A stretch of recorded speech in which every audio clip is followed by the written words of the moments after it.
Hello, hello. I am a few minutes late. It looks like a couple of viewers are there, so thank you for being patient. I came back to back from another meeting, which was a very exciting meeting, and I got carried away and forgot that I was supposed to be live. So David should be joining us. Let me add this to the stage so you can remember while we're here. This is the live with the coaches of the CoachRx podcast network.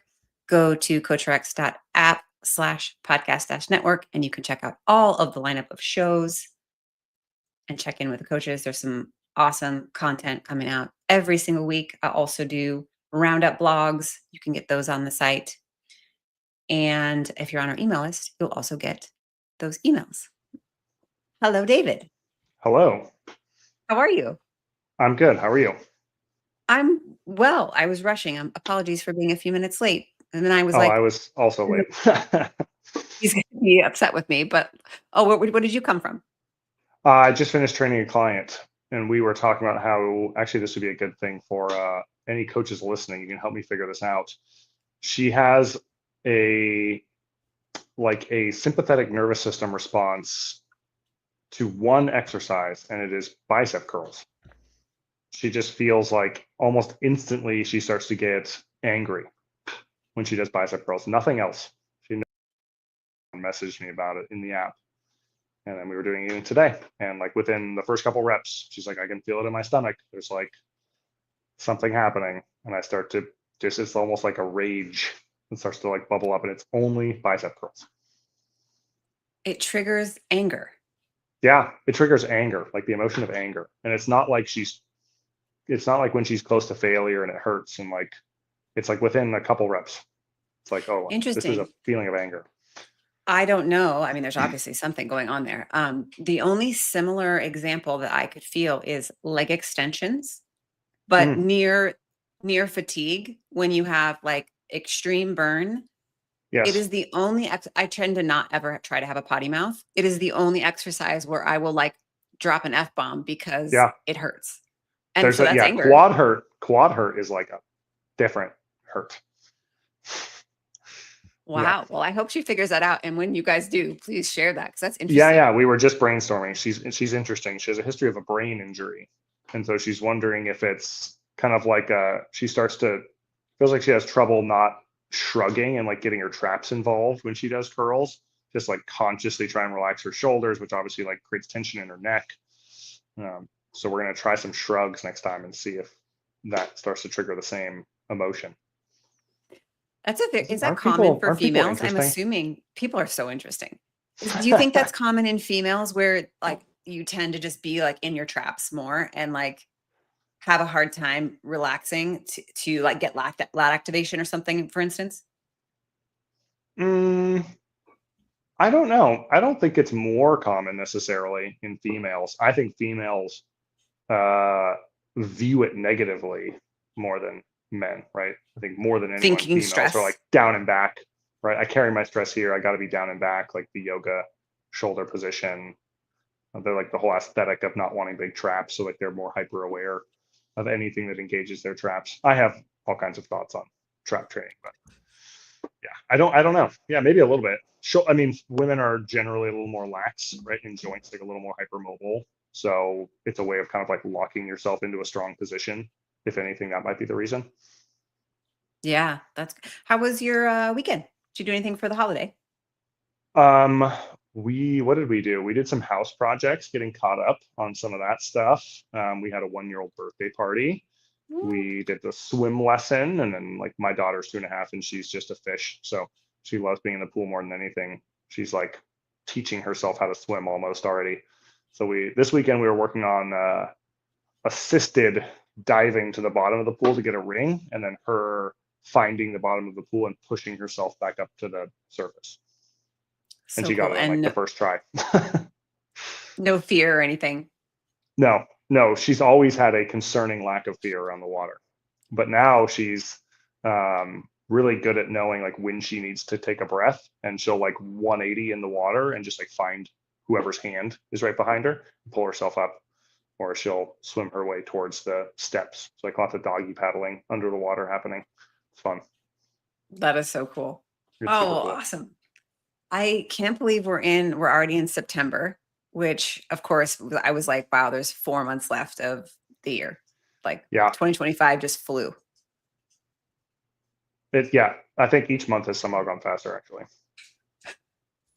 So, and then it got me thinking, okay, well, 4 months, obviously in any business, 4 months left to accomplish the annual objectives that you set out to achieve, 4 months left of clients who set a New Year's resolution and maybe you're on or off it. But Mm. with your coaching roster, any interesting conversations that you're having just as we get closer to the end of the year and aligned with goals that were set, or are people on like their own timelines that don't necessarily correlate to the calendar year?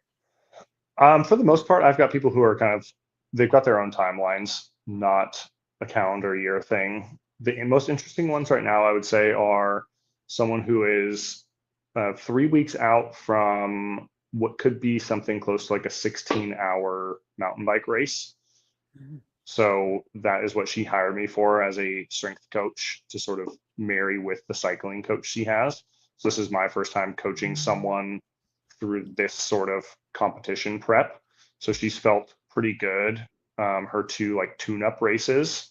And so yeah, we're like 3 or 4 weeks away from getting like a really objective sense of, was this beneficial? Did this help from like an injury prevention standpoint? And that seems like it has. She's always noticed, she's a fitness professional herself. So she's always noticed that a lack of strength training as riding volume goes up leads to IT band stuff. So the combination of a little bit more of a tailored program and then getting her bike refit has helped with that a lot. But it's been a cool back and forth kind of week to week experiment of, how much strength training do we keep in as your 4 hour rides build up. It's 11 to 12 hours on the bike right now, thinking through a lot of kind of in season style training while also helping her feel like she's doing enough to reduce the injury risk. And she thinks of herself more as like a gym person than an endurance athlete. This is kind of a newer endeavor for her in her 50s, I think in her 50s. So that's Wow. an interesting one. I've got someone who just had an abdominal surgery. So this is kind of like her month of easing her way back in and then setting some new goals. So that's kind of a fun challenge. Again, keeping her engaged enough to be accountable, which is what she was asking for immediately post surgery. She's a physical therapist. She knows the benefits, but she also loves training hard. So when she can't, she tends to just kind of not at all. So this is kind of an interesting month of rehab that feels fun enough to not skip it. And then a couple new clients who are looking kind of long term. So we're just getting started with that initial kind of general training block, see what you enjoy, how you adapt to highly variable stuff with a little bit of a lean towards the goals they told me they had and the training style they like, and then just kind of establishing that relationship to go forward. Do you feel like, and I know the calendar year may or may not play into this, but just seasonal energy levels or seasonal commitment towards goals that like coming off of summer going into fall, does it tend to have like a lull because people are kind of like, oh man, I just can't get back in the grind after like summer holiday if they were with kids or something? Mm. Or is it like we're going into the fall, which is like back to school, back to the grind. Like I'm back in it. I'm locking in to get onto that winter arc phase if people are going for the gains. Like, do you notice anything in general? It's kind of trends and energy levels with clients? I find because my clientele tends to be in the parental age, I would say, like younger kids or people who have like high school or even adult children.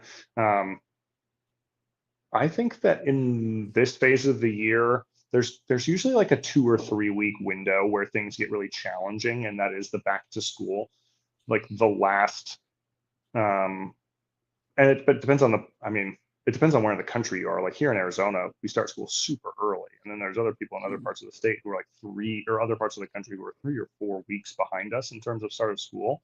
So working online, that ends up being like this 8 week, almost 2 month window of, squeezing in that last trip, figuring out the last minute school stuff, getting the parent teacher conferences done. Oh, fall sports are starting back up. My schedule's totally different. So a lot of my clients are other fitness professionals or rehab professionals. So, and some of them own their own businesses. So then maybe that's counteracted, right? Because their own clients are doing the same thing. So it's like their schedule opens up, but it's also unpredictable. So they're moving their workouts around more, or they just need, like an extra hotel friendly workout phase for those 10 days where they're traveling again. So it's been, I would say, less consistent in terms of training location. If the long-term goal stays the long-term goal, but the week to week right now, I think is more high touch, more changing in real time, asking for updates, having the ability actually recently, like turning on the update within CoachRx to give people the ability to move stuff around in their calendar kind of came at a perfect time this time of year when life is variable. So yeah, that's what I would say. And Yeah. then personally, I always find it interesting because I think living in Arizona, I have the inverse of most people's view of the year. Like we are now getting to the point where I can be outside again. So whereas most people, that late fall, winter, early spring is sort of like the mass building phase, if you want to break it down real simple. And then it's like, then, they want to lean out for summer. I'm always more like, I'm just going to bulk up over the summer because I'm stuck inside anyway. I mean, I'll get in the pool in my backyard. And then this literally yesterday was the first day where I went for a run with my dog in maybe 2.5 months. And so now I immediately my brain shifts into like, what's the endurance goal for this year? Yeah, for sure. We've definitely got like another 2 months left of like some pretty warm weather until it gets like really outdoor playtime for us. But I, Yes, I feel you in that. yes, It was nicer this yeah, weekend. for sure. Yep. Okay. I gotta pull up my handy dandy list of questions because again, my brain, I'm like, I would never remember all these things. Oh, I wanted to chat with you guys about like scheduling efficiencies or like programming days versus coaching days and how you think about setting up either your week or within a day structure of like when and how are you dialing time for program design and when and how are you structuring your weeks to be able to obviously uh, coach at an individual design level, which is very premium, very high touch, and you are very active in feedback that you're giving. Yeah, that's a great question. So I am at baseline not a super structured thinker. Um, but I've spent a lot of time and effort over the last year plus. I worked with like a business operations coach, and she's the opposite of me. So like everything's structured, time blocked, color coded, and just got a lot better at Bless seeing you. That enough was a sneeze. value. I couldn't tell if it was a Yeah, sneeze or a cough. it was kind of both. Uh, but finding enough value and consistently having a structured schedule that I plan in advance, can reference, and really try and stick to. So I've done a lot more of that. What it looks like for me right now, my goal most mornings is first thing in the morning, I'm doing kind of the coaching stuff. So I'm in True Coach, I'm in the dashboard, just like scrolling through Coach all Rex. of the, I'm sorry, CoachRx, scrolling through, I know years, just rolls off the tongue, unfortunately. Well, I know. I know. I'm in CoachRx, I'm scrolling through the dashboard and I'm looking at updates, videos, comments on exercises, and then any messages I have, and then responding. Because I think for the most part, I can do that in about 30 minutes in the morning. I can get through my dashboard and my, if you want to call it like text messages, basically inside the app. I Notifications. can Yeah. get through that, yes. And as long as I do that daily, then I avoid the overwhelm of opening it up and being like 52 notifications, close it. Like, This is can't my do that husband right now. every Can't morning. deal with it. Yeah. I'm at a point where, I can open it up and I'm usually in like the 12 to 18 per day. He's so funny. I don't know if you do this, but like he likes notification zero or inbox zero kind of vibe. But at night we'll log back in on the app and just be like, I'm like, what are you doing? He's like, trimming some fat, trimming some fat, just getting comments responded to so that the notifications in the morning aren't, Yeah, and 125. even clicking just mark all as read because I'm seeing like completed. I'm not seeing comments, right? Yeah, yeah. Yeah. So I'm trying to avoid the overwhelm of 3 or 4 days, which is what I used to do. I would like let it build up, try and respond to everything, be 2 or 3 days behind, realize I'd missed something someone had asked for, right? An update, a schedule change. So mornings are usually, grab my coffee, grab my water, sit at the kitchen counter with my laptop and get everything responded to. And then I've got programming and content creation blocks throughout my week that are green on my calendar. Oh, can I So ask I you a have clarifying question on that morning? absolutely. The morning block, when you're trimming the fat and you're going through just like quick comments, quick notifications that need to be marked as read, you've seen that. Hmm. Versus if you have someone that has like, oh, they need a form check or they need they're getting ready for a meet and they need like more video review that's going to be more immersive for you. Do you save that for a different time or do you actually include that as part of the morning routine? I usually do that in the morning. Um, but I'll say if I know I'm going to need to come back to it, then I'll add a note in my calendar, like in that programming block, to look at those videos, or I'll leave that as unread, right? Like I'll check off the things where it's like just completed, completed, completed, payment made, whatever, quick question. And then when I'm seeing the videos, sometimes I'll go back. Like I have a new client and she uploaded all her virtual movement assessment videos. So I'm going to use a slightly different time to do that, unless I only have, 7 things to respond to real quick and I can spend 10 minutes watching, commenting, and then kind of loading that into a note so I can reference it with programming because I'm looking at potential movement deficits to address via warm-ups and stuff like that. Cool. Yeah. Yeah. And then I've got my programming and content creation blocks throughout the week. And depending on the project that I've got going on, sometimes I'll use a different software platform just as like a task manager, where I've got a project, the rough number of hours I think that's going to take, the pieces of that project that need to be checked off. And then I'm able to basically like start a timer and then I can watch the clock. Basically, I've invested 75 minutes into this thing that I said would take 2 hours. Do I think I've only got 45 minutes left? Do I think I need to update that and then create more time for it? Things like that. I love that. Timers Yeah. are, I mean, if you can get in the habit, right, of actually like, okay, start time, complete task. I'm only allotting whatever 20 minutes for this specific task. The amount of focus that that gives you and what you can accomplish. Sometimes if you let that slip, you don't realize how much it helps. Yeah. That was the most helpful thing from working with this operations coach was the first thing we did was basically she audited a week. How many hours are you spending with clients in person? How many hours are you saying you're going to spend programming? How much time do you have for newsletter creation? How much time do you have for this, that, and the other thing? And it was like, basically you're saying you have 33 hours a week to work. 28.5 of them are already spoken for. So you've got, 5.5 hours that you could assign to bigger projects to figure out. And then, and then you could kind of reverse engineer how many weeks do I need to complete that 20-hour thing if I have 5 hours a week. That's going to take a month. And I tend to be really optimistic. I think I can do things faster. Um, I'm always saying I'll be there in 10 minutes and I know it's 15. Like that's kind of how my brain works. Yeah. Are you a coach who romanticizes the program design, the art of program design, or are you more, you're not as connected to it creatively? And depending on your answer, are there any rituals that you have when you approach that time in your block? No rituals. Do I romanticize program design? I think I really like thinking about a block of training in that like 4 to 8 week time frame, and maybe getting a little nerdy on, how am I going to select volume and intensity and rest, and really kind of thinking through how am I going to make those as specific as possible to get the most benefit for what that person is telling me their kind of like hierarchy of adaptation goals is.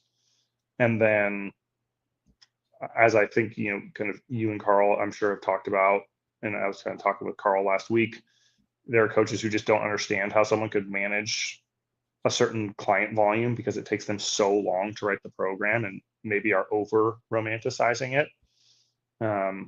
And so what the last thing I try and do basically is I'll add in a note about how I want to progress within that block, which helps me then not fall into the trap of like, oh, I need to mix things up more. Oh, I need to have more variety, right? Like I'm going to do like a stepwise linear progression for their main 2 lifts.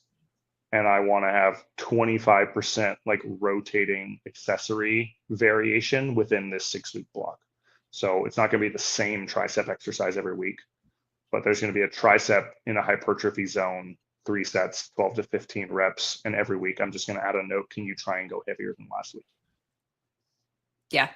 Do you use the long-term planning features and just like tag and structure and then create that template for yourself in the actual calendar? Or I do you don't. use different? Okay. That No. helps a lot with that. I know because Carl's so big on design efficiency. And so a lot of those features are built into the long-term planning periodization features in CoachRx. You Yeah. might actually really like some of those features. Yeah, I should dig into that more. Okay, cool. Next topic that I wanted to ask you about is this thought around, embracing the white belt mentality or mindset.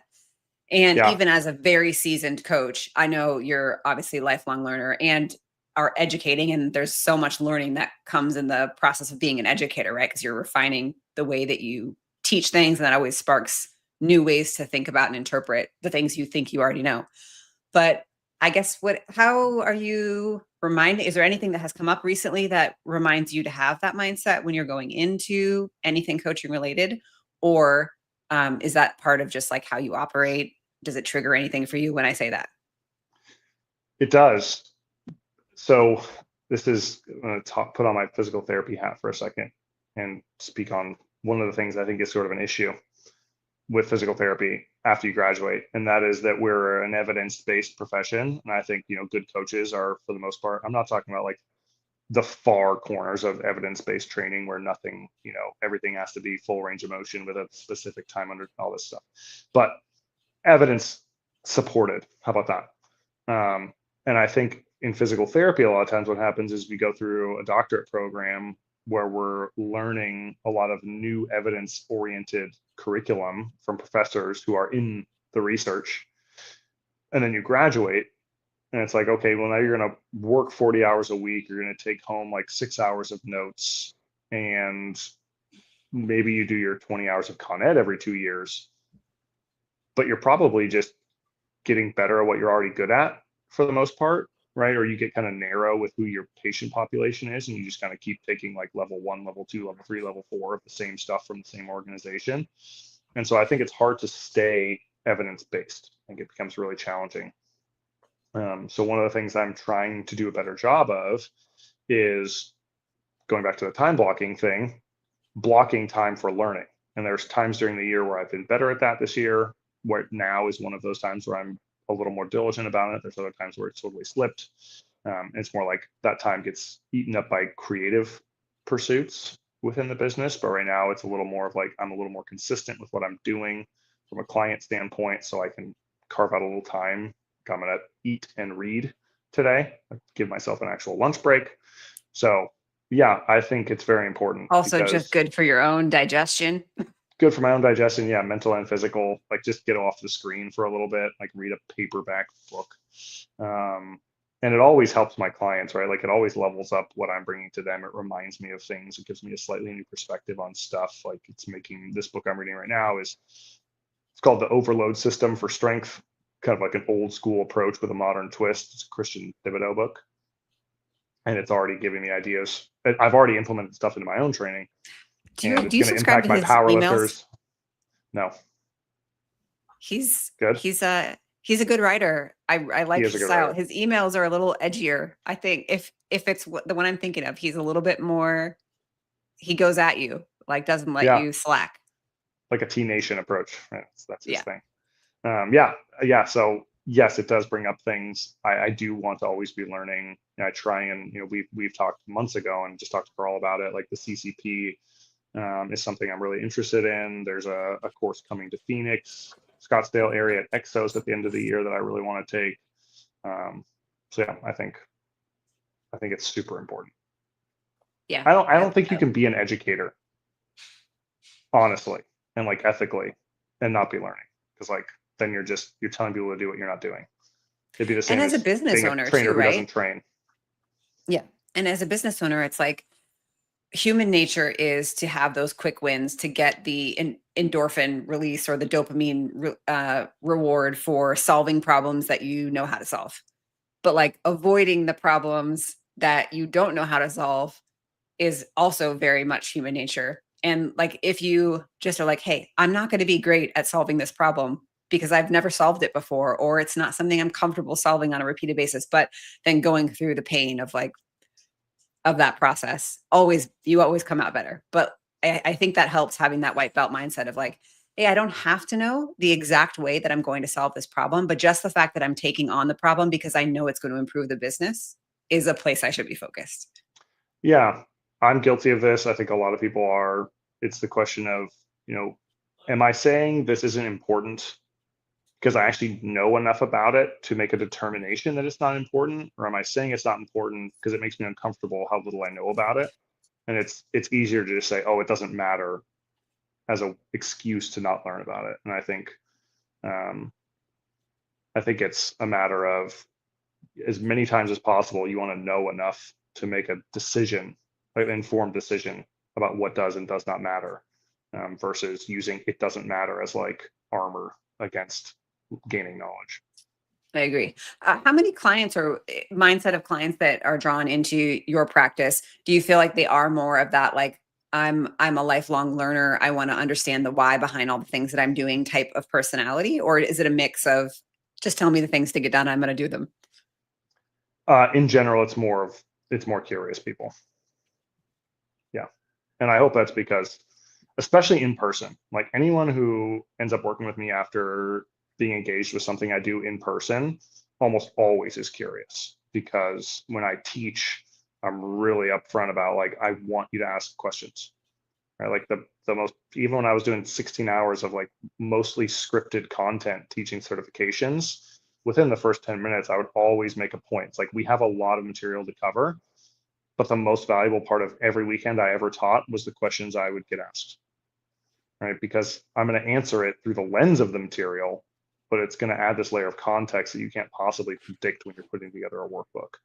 Um, so yeah, I'm very open to questions. I often tell clients like, don't ever be afraid to ask me why we're doing something, because if I can't answer it, it wouldn't be in there or it shouldn't be in there. And if I can't answer it, then you've just caught me being lazy, and I hope that doesn't happen. So yeah, I'm very much the like understand why. I love it. What are you excited about this week? Anything big going on? This week, Short I week. have a chance to actually, I made an introduction. His name's Ben Brown. He owns like a training and nutrition business in Sounds the familiar. Scottsdale area. He was thinking about switching over to CoachRx. He just got a job as a professor at ASU in like the health and human performance school, basically. And so he wanted to do an interview with me tomorrow as kind of like a real life experience as a PT to share with a lot of the pre PT students that he's now working with. So that's gonna be fun. I love it. So filmed and then shared with the students, or a live Yeah, we're interview gonna do with the a students? recorded, no, like a recorded Zoom. That'll be fun. This week, I'm probably gonna start working on a presentation. I'm presenting at the NSCA state conference in November. So I'll be talking about the hinge pattern and like how to screen, assess, and find entry points for the pattern that is most feared. And what else? I feel like I have something else going on this week. A couple client calls. It's kind of fun. So because majority actually of my clients are other trainers or rehab professionals, sometimes when they have a new patient or client that kind of fits my wheelhouse better than theirs, then we end up setting up like a coaching call just to go over like how they're starting to program or think about that rehab or that training plan, which is really fun. Awesome. Oh, And then and one other thing, I'm going to so NPTI recently, kind of this week officially, is partnering with Selfmade, and they have a business mentorship called Iron Sharpens Iron.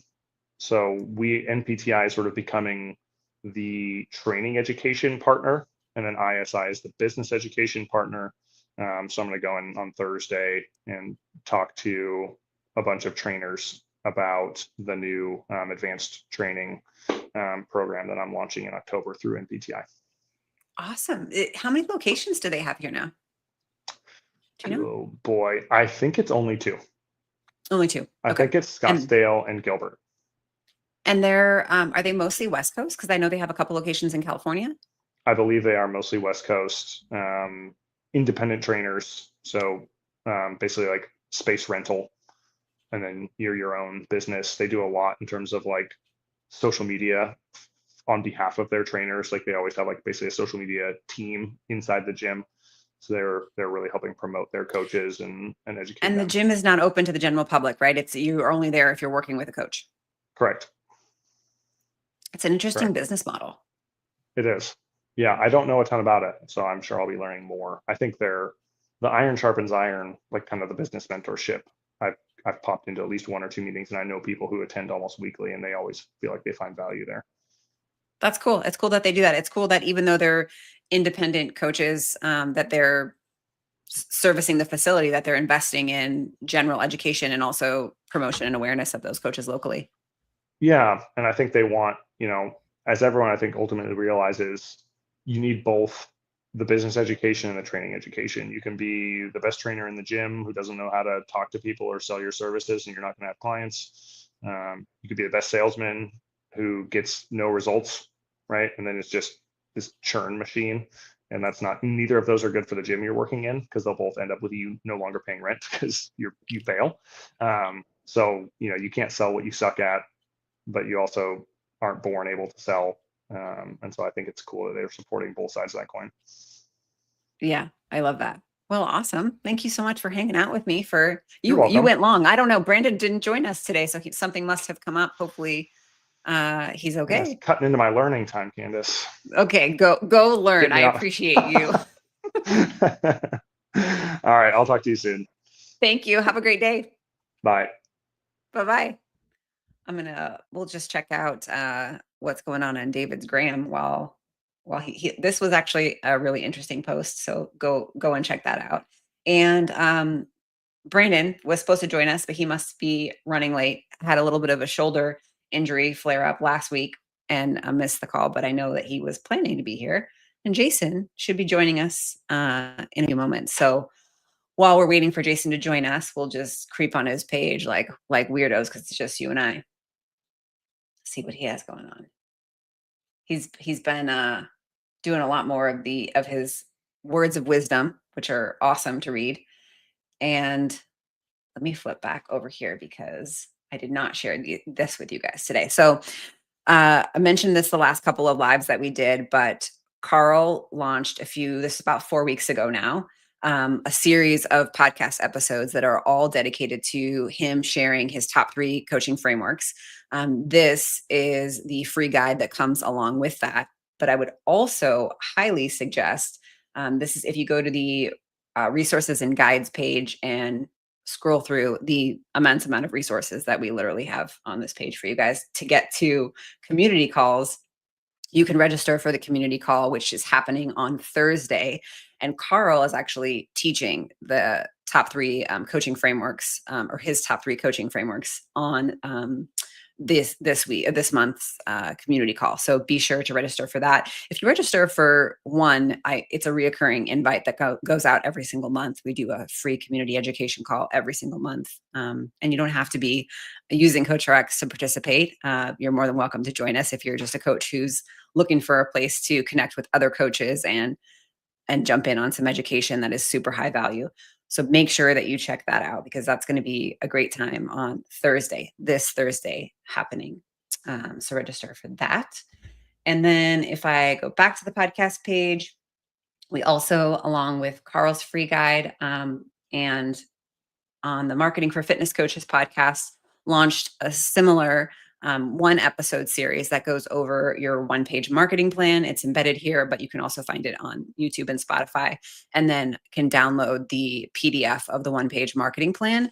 When you do, it will also trigger the 5 marketing mistakes that coaches often make email series, which will be a 5-day series that will dive into each of those 5 mistakes and give you fixes for each of those 5 mistakes.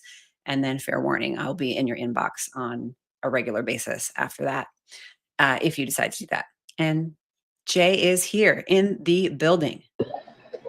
I am here. Hey, how you doing?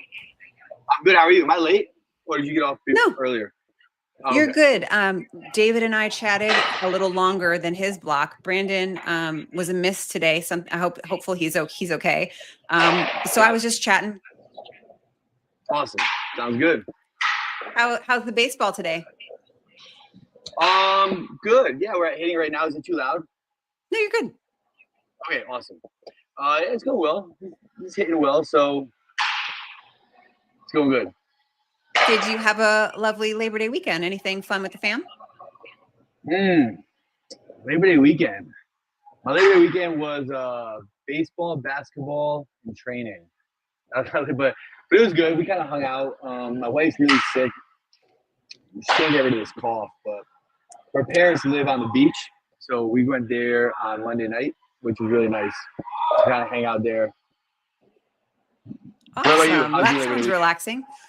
I had a laser treatment done to my face last Wednesday, and I did it on purpose because I thought, well, if I don't have to do anything where I'm on camera from Wednesday, and then we have a long weekend, so in case I can't be seen visibly, let's stretch that. But it ended up actually not being that bad. I was pretty much like good to go by Sunday.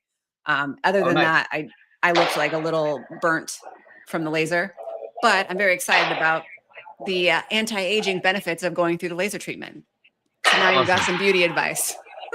I love it. Thank you. I'm sure your wife does these things.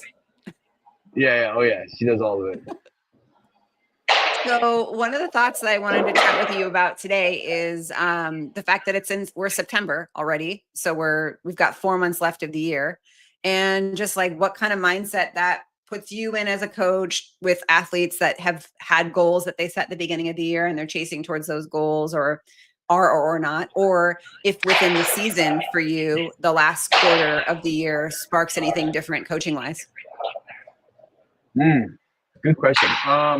For me, it kind of depends on the athlete and where they are. And for athletes who are still within inside their accumulation phase, then it's pretty much business as normal, usual right now for them. It's like staying on track, not chasing novelty within inside workouts, and staying with where your goals and focus are. And Tudor, it's interesting. So my athlete Tudor, he finished 10th at the games. And he just got the World Fitness Project, and I put a post up on this. Like, I really don't like how the World Fitness Project is like. It almost seems like they're trying to compete with CrossFit. Where they're putting their events so close to the CrossFit Games, and I just think that's a disservice to the athletes. You look at these athletes that do make the games or compete at the games, and the amount of physical and mental stress to compete and do well there takes a toll on you, right? And then if you're trying to get a pro card for a fitness project and make Copenhagen, you got to turn around and compete in 2 weeks coming off the games, which is very daunting. That's two major peaks in like a 3 week period, which is pretty much like you don't do that. Like no sport in the world does that. It's very challenging to do. So, anyways, he went and did a fitness project, and of course, like from all the stress, he got sick. Like we didn't talk about it, but he like pulled a hamstring. He got sick. Like he was congested. There's so many things that went on, and he still finished 10th overall. So I was pumped because he was trying to make a trip out of it with his family to Copenhagen. So over the past weekend, we were he showed a lot of really good resilience within inside this past weekend, which is a huge development for all athletes when you can be in the middle of some really bad things and kind of push through and come out the other end and be successful. So for long story wrapped up is so athletes like that, it's challenging because now I got to get him to physically and emotionally try to deload, but yet we have the Rogue Invitational qualifiers coming up, right? So it's like this weird time in the sport of fitness where it's like so many important things like just crumpled right into one small period. So for those athletes, a lot of it is stress management. Stress from life, stress from working out, and understanding how their bodies are responding to this, and giving them the understanding that their bodies might not respond well, and what to do if that happens. So it's kind of like a twofold in how I'm working with athletes right now, depending upon where they are in their journey of what their goals are. With someone like obviously with his situation, he's wanting to take on a lot of these challenges as they come. But are you guys looking at, I'm sure you're looking at an annual plan and those events, or And does he say to you, like, I want to hit these 5, and you're like negotiating whether or not that's the right choice for him? Or how does that kind of work when you're looking at the year for an athlete like that? We look at the return on investment for something like that, because World Fitness Project, could it flop? It could. Like, it could be a big flop, just like the Grid League, right? But it's not flopping yet, and it has potential to. I think it has potential to provide athletes who get their pro cards to make money, right? Run the circuit, make money. So because that potentiation is still there, we felt like this is something that you should kind of keep his feet in, to see how it pans out, as long as he can respond well from it. Rogue Invitational, going to Rogue, that's a big one. I fully support Rogue. I think the way they put on events, how they treat their athletes, what they give back to athletes, really sets a standard that I haven't seen anybody else level up to yet. So I want him to keep being involved now. So I think that has a good return for him, for potential like sponsorships and other ways to get income for himself. And then the other ones that we look at, we might not do. Like Wadapalooza, we're probably not going to do. Like, he knows that the objective is to get through Rogue, and then we got to really hunker down and get ready for the games coming up. We can't just keep hammering all these events that CrossFit, that the sport of fitness throws at people. And I don't want to say CrossFit, because CrossFit is not involved with like Wadapalooza or World Fitness Project, but what the sport throws at them, we got to get him back to some sort of baseline so we can increase that ceiling to put him at a higher level to now break top 5 at the games, right? And then go from there. So yeah, we look at the whole year. We take in the KPIs. We look at what we need to do, and we try to keep them on track based on those KPIs in the season and these different like peaks that might come and go inside the sport. Yeah. So then I guess early in the year, is that a lighter time because the back half of the year is so stacked? Normally, but it's like, when is the early? Like, I always in my like last year, the early part of the year was now, right? Because the games ended, and now this is the early part of the year before February, right? But now the World Fitness Project has like their tour stop 2, and then they have Copenhagen for the World Championship, and it's like there is no early part of the year. There's been so many like micro cycles inside of a cycle, which shouldn't. I say shouldn't, right? Because that's what textbooks and science leads you to think. But it's like, is it going to open up an avenue for micro dosing, micro cycles, right, within inside of a bigger plan over time, and seeing how that plays out with some of these athletes? I don't know, but it's a lot of management around that right now, you know? Yeah. Are you, from a sustainability standpoint, are you just constantly working with that caliber of athlete to like increase whatever that threshold is of like what sustainability looks like for them? And how do you start to think about that as a coach, because they are now required to perform pretty much all year round? It's challenging because it's so new. You know, it's like you're not going to find like 30-year studies done on it. You're going to find all the studies that say don't do it. So it's a lot of fatigue management. It's a lot of data tracking. You can go through a lot of things. Like, for instance, how's their HRV doing? Are we seeing a steady drop in it, or is it staying where it is, or even increasing? Is it how's their sleep quality? How's their mood? How's their appetite? So the first thing I try to do is always track those biological data points that can lead me to make an assumption over being overtrained, or hey, we're rocking. Because one thing that the sport of fitness has taught us is, the human body is capable of a lot of things that we didn't perceive to be capable of in order to keep driving adaptation. And if we're going through this and his HRV is staying steady or even increasing, his sleep quality is great. Nothing's really changing in his patterns of mood and nutrition. His recovery ability is really good. He feels good.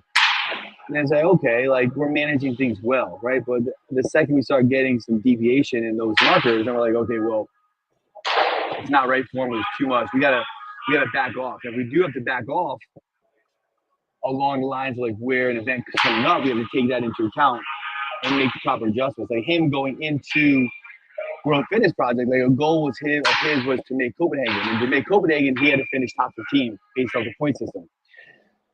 And we had a week from the games, which was off. Then we had 2 weeks before the event. So like, all right, well, we got to start ramping them up somehow, right? And it was almost like a return on investment with well, what can he do? What can we program that's like the minimal essential strain and maximal recoverable volume that we can give him, and kind of stay within inside that gray area, or even try to guess what that gray area was for him and stay in there. And I say guess because you're coming off such emotional, physical exertion of the games, and we had to like bring it back down to normal, and now we have to bring it back up to be able to compete.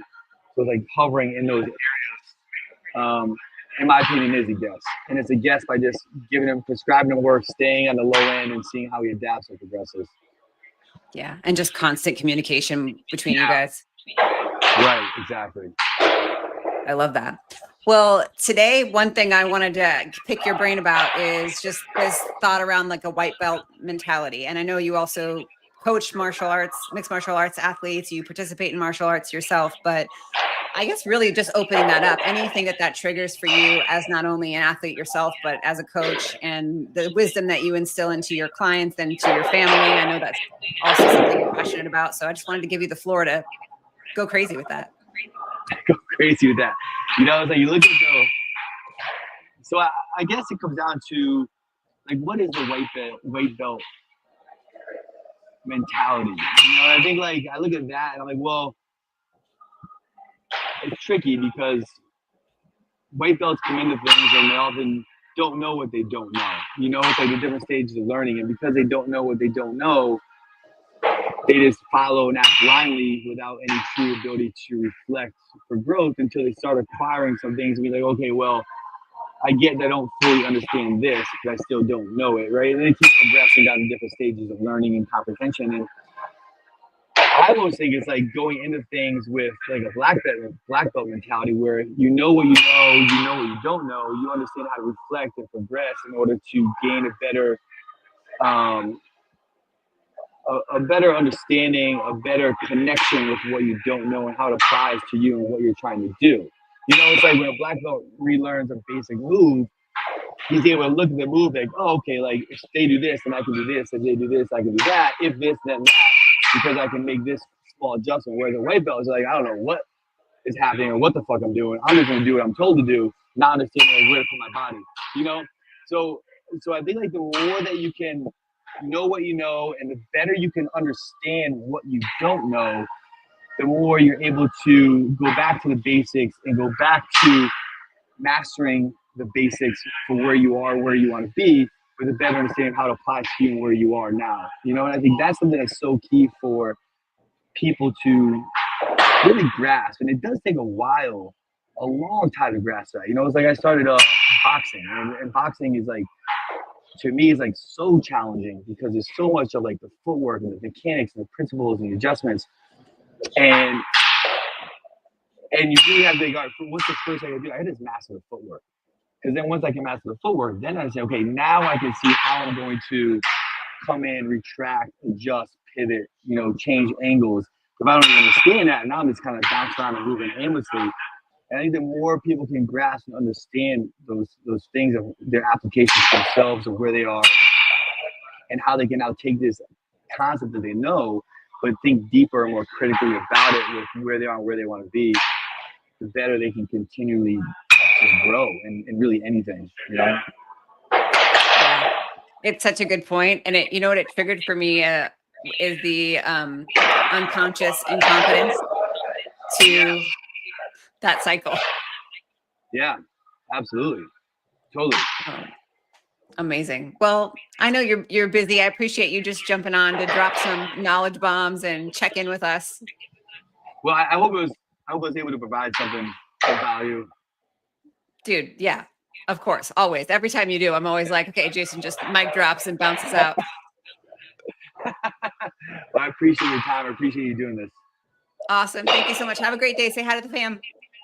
Thanks, Kandace. You too. Bye. Bye-bye. Hey, B. Hello. Sorry about that. No, that's okay. You good? Yeah, it's just internet thing. Oh. I was waiting for it to come back on, and then it came back on in like 45. So I was to see if I could get back on here quick. Good. How are you feeling? How's the shoulder? Oh, we're getting there. I went and saw my chiropractor today. because we filmed the video for the M-Pod. He's been doing some little, I've been trying to take advantage of it and use it for documenting like the process of getting back. So we're getting What is the M-Pod? nice full range of motion here all the way overhead, which is good. That's significantly improved. I don't know if I said it on here, but I separated my shoulder last Monday night. So having my hand over my head is a Wolverine. What is the M-Pod that he's working on? M-Pod. It's so the M-Pod. M-Pod's a weekly video that I do with Dr. Justin Amy. He's a chiropractor at the gym that I train out of. I've known Justin for a long time. Justin's a great dude.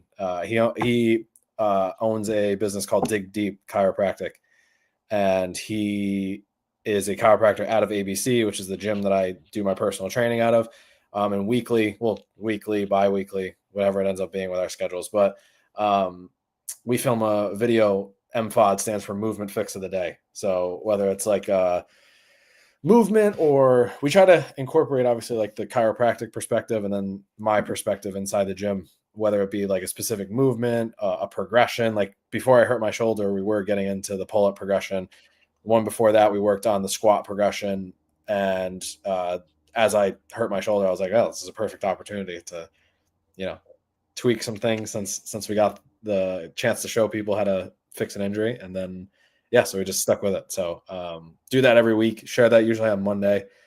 And we've been doing that for a few months now. We used to do it when I had my first gym, which was just about 7 years ago. We started it then, and then we took a hiatus, obviously, because I wasn't here. And when I came back, he'd been at ABC for a while. So it was a perfect match made. And I was like, cool, let's get it back. So That's so awesome. I'm familiar with the video. I thought maybe he was using some kind of new technology on your shoulder. No. Yeah. So the acronym threw me. And you guys also started a new season of the podcast. Yes, season 2, episode 1. I tried to implement a little bit of a format to the episodes now. So we got this cool little like layout to the episode. So we kind of have the a little bit more structure to it. So we got like 4 different segments inside the episode. We got a story from the topic of the week. So something that has either happened in training or happened to us in the past within that week or at some point to kind of bring a little bit of like an umbrella to the topic of the day. Then we have the main topic of the day. Then we have something that we're calling Coach's Hot Take. So just something that regards the topic of the day that we think needs to be talked about. It's a little bit controversial at times. Then we have the drill. So the drill is kind of like something that people can take away from that episode today to go home and utilize for the rest of the week. And then we have the kind of a revolving door of things at the end, whether it be like an influence pick, which is kind of like a book or a podcast or something that I found use of or Jerry's found use of in his life. We have, what else is it? From the corner, basically like, from the coach's corner, what's something that I believe needs to be spoken of or talked about or thought about inside of coaching, things like that we have like 4 or 5 different topics we're going to kind of revolve throughout the month.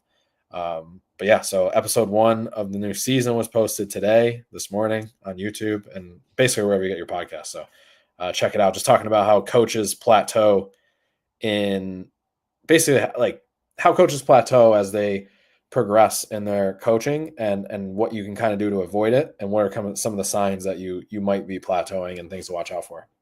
How many episodes are in the plateauing season?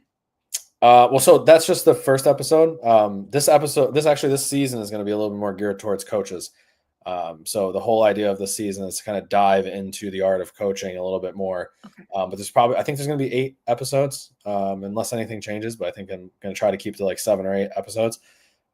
Filmed 2 of them so far. So we got the one from today, which is obviously, like I said, the plateauing. And then the last episode that we just filmed was, let me pull it up. It'll come up here. Was over coaching, which is what we called the silent career killer. That's a good one. Yeah. Like over cueing, essentially, just talking about cueing and how to address that a little bit better. And last season, what was your overarching theme? So last season was a little bit more like general fitness principles. So like, I guess what would be called evergreen episodes, stuff that people can always go back to and kind of like understand what BG Perform is, what our system is, kind of what our process for somebody is, build, sustain, influence. Like those are kind of the three things that I build the company off of. Build meaning like, getting someone to where they want to be, introducing them to fitness. Sustain, keeping them at a certain level of fitness and kind of like making it more of a lifestyle. And then influence is one of those things where it's like the bigger picture of fitness where, people like myself and some of the other, individuals that maybe I've trained or coaches in the industry who are like actually influencing people. Cause, you got to get to a certain level of fitness and a certain, skin in the game to be able to influence people to train differently or, things like that. So the episodes like that, how to train, foundations of training, lifestyle, all that. So that was the first season. The second season is going to be a little more coaching. Well, I love that you kind of bounce back and forth, and it's like the content that you guys are sharing, at least last season, which could be a little bit more client focused, but Yeah. also super beneficial for coaches to have like a reference and touch up on certain things.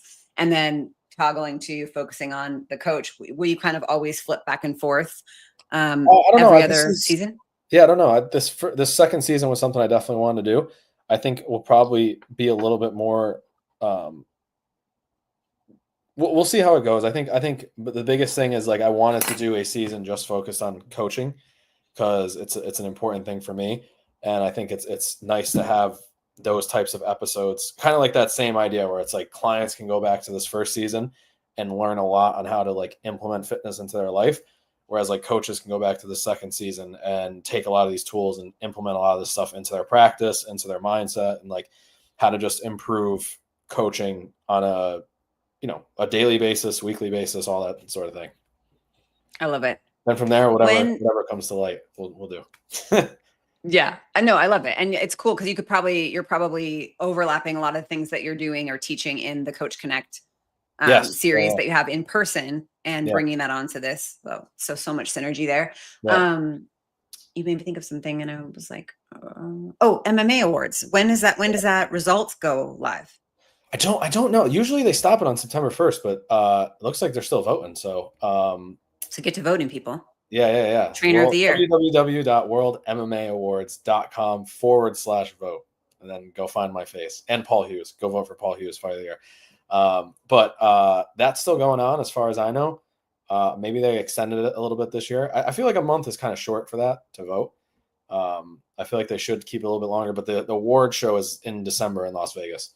Okay. So we'll see if I can make it there. I hope I can. But I'm hoping that it's a good event. I went a couple of years ago. They got the whole red carpet rolled out. You take pictures in front of the thing. It's cool. And there's like to be in that with like some of the people, because I was like, oh my God, there's so-and-so fighter. There's so-and-so. I hope this is accurate. So when I was at bodybuilding.com, we did a lot of work with Rob, who owns Fighters Only magazine. And I believe it's his show, or he is part of. Honestly, I don't know who owns it, but it might be. I would assume it is. Like I said, I don't know who owns Fighters Only magazine. I know who like runs the account, like the Instagram account, and all that stuff, but I don't know who owns it, so I cannot. It's just so cool because I remember when they were very first starting, and to see how big it's gotten. Yeah, this is their 17th one, so it's been 17 years. I know, I'm old. You wouldn't know it now by this like lovely face treatment that I had last week, which I was timing appropriately for the long weekend, so I didn't have to be on camera. I had my face lasered. Okay. Which, by the way, if anyone is interested in doing the Helix laser for anti-aging and skincare, I would recommend it. Oh, my sister's into all that stuff. I think sunscreen's a scam, so I'm gonna. We're like, give us all the vitamin D. I'm not the skincare person. And your sister's moving, right, from Arizona actually to you in New York, right? Next week, actually. She's driving home this weekend, and then a couple-day drive from Arizona, so she'll be home next week. That's a drive. Yeah. So I'll get my eyebrows waxed for free. Oh, amazing. Yeah. Amazing. Well, I'll check in with her on the gram and say hello. Yeah. 100%. Well, thank you so much for just jumping on. I'm sorry about the internet challenges, but I'm glad we got to check in and say hello to you. I would stay 100%. Longer, but I have to bounce to another do your thing. Like I said, I'm glad I got on for a couple minutes, so it's good. No, awesome. Okay, I can't wait to watch the episode. Say hello to Jerry, and I'll catch you on the webs. All right, I'll talk to you soon. Thank you. See ya. Bye. Bye.